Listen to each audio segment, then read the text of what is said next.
दोस्तों नमस्ते, मैं सुशील कुलकर्णी, आप देख रहे हैं एनालाइजर न्यूज हिंदी। दोस्तों एक बात तो तय है, एक बात तो बिल्कुल तय है कि भारतीय जनता पार्टी जिन जिन लोगों को आगे कर रही है वह सारे भारतीय जनता पार्टी के विचारों को या हिंदुत्ववादी विचारों को आगे ले जा रहे हैं। मतलब योगी आदित्यनाथ जब संसद से उठे और विधानसभा में आए, उत्तर प्रदेश के मुख्यमंत्री बन गए और हिंदुत्व का डंका उन्होंने बजाना शुरू कर दिया।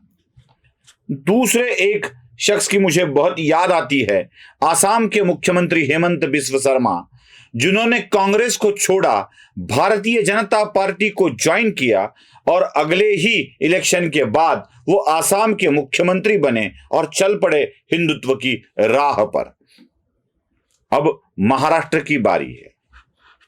महाराष्ट्र के मुख्यमंत्री एकनाथ शिंदे भी नरेंद्र मोदी की चॉइस थे, अमित शाह की चॉइस थे, जिन्होंने शिवसेना से अलग होकर, पृथक होकर, माफ कीजिएगा इस शब्द को मैं दुरुस्त करना चाहूंगा, उन्होंने उद्धव ठाकरे से खुद को पृथक कर, अपनी पार्टी को अलग कर, अपनी अलग पार्टी बनाई, उसी को शिवसेना का दर्जा बहाल किया, अधिकृत रूप से वही शिवसेना बने और मोदी शाह के सम्मति से वो महाराष्ट्र के मुख्यमंत्री बने।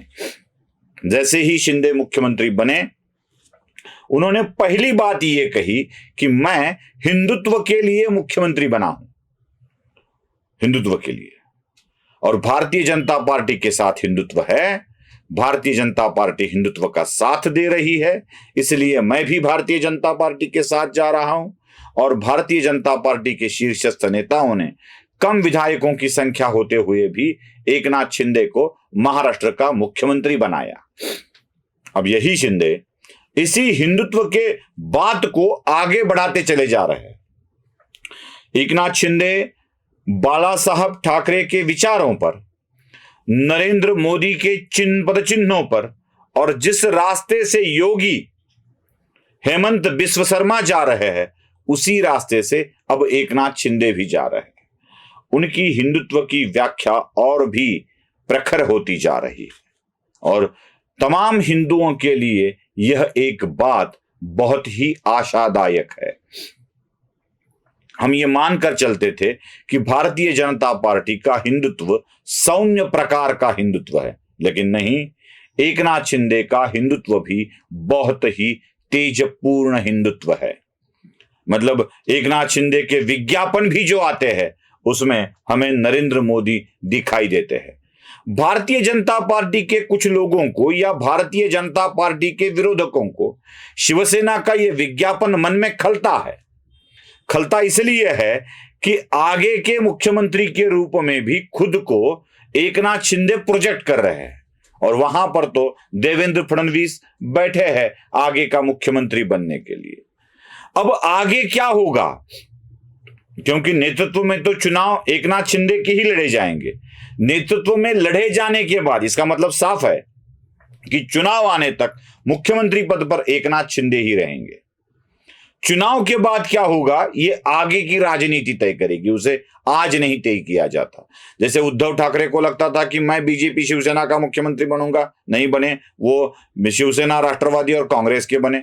जैसे देवेंद्र फडणवीस को लगता था मैं मुख्यमंत्री बनूंगा, नहीं बने, वो विपक्ष के नेता बने। वैसे आगे क्या होगा पता नहीं है, लेकिन नेतृत्व में लड़े जाएंगे। आगे क्या होगा इसकी चिंता कौन करता है, आज क्या हो रहा है यह देखा जाता है। एकनाथ शिंदे के पद पर आते ही 3 बहुत बड़े निर्णय लिए गए। एक निर्णय है औरंगाबाद शहर का नामांतरण छत्रपति संभाजी नगर किया गया, जो बहुत दिनों से मांग चली आ रही थी कि औरंगाबाद का नाम बदला जाए। पापी औरंग्या का नाम क्यों चाहिए इस शहर के लिए, जिस औरंग्या ने छत्रपति संभाजी महाराज का बड़ी क्रूर तरीके से, निर्मम तरीके से हत्या कर दी थी, उसका नाम इस शहर को क्यों दिया जाना चाहिए। एकनाथ शिंदे ने इस निर्णय को बदल दिया और छत्रपति संभाजी नगर का डंके की चोट पर नामांतरण किया गया। उस्मानाबाद एक ऐसा ही शहर है जिसका नाम धाराशिव के नाम से यह जाना जाता था, इसका नामकरण भी धाराशिव किया गया। उस्मानाबाद अब का नाम कहीं नहीं बचा है। न कि से केवल उस्मानाबाद औरंगाबाद के नामों को बदला गया, आज अहमदनगर का नाम भी अहिल्या नगर किया जा रहा है। अहिल्या नगर। राजमाता पुण्य श्लोक अहिल्या देवी होळकर, जिन्होंने हिंदुत्व की पताका को लहराया, परचम को बड़ी ऊंचाई से लहराया, बुलंद कर दिया हिंदुत्व की इमारत को। जितने भी ज्योतिर्लिंग के मंदिर आज खड़े हैं वो अहिल्या देवी होळकर के कारण खड़े हैं। मैं तो ये तक शब्द बोल डालता हूं, कोई हिचकिचाहट नहीं है, मुझे कोई हिचकिचाहट नहीं है। बड़े अभिमान के साथ, बड़े गर्व के साथ ये चीज मैं कहता हूं और दावे के साथ कहता हूं। आदि शंकराचार्य के बाद यह अवतार कार्य लेकर किसने पूर्ण किया होगा, तो आदि माया आदि शक्ति का अवतार लेकर पुण्य श्लोक अहिल्या देवी होळकर ने यह काम किया, जिन्होंने हिंदुत्व के श्रद्धा स्थानों को जीवित रखा, बरकरार रखा, बुलंद कर दिया, उनकी इमारतों को।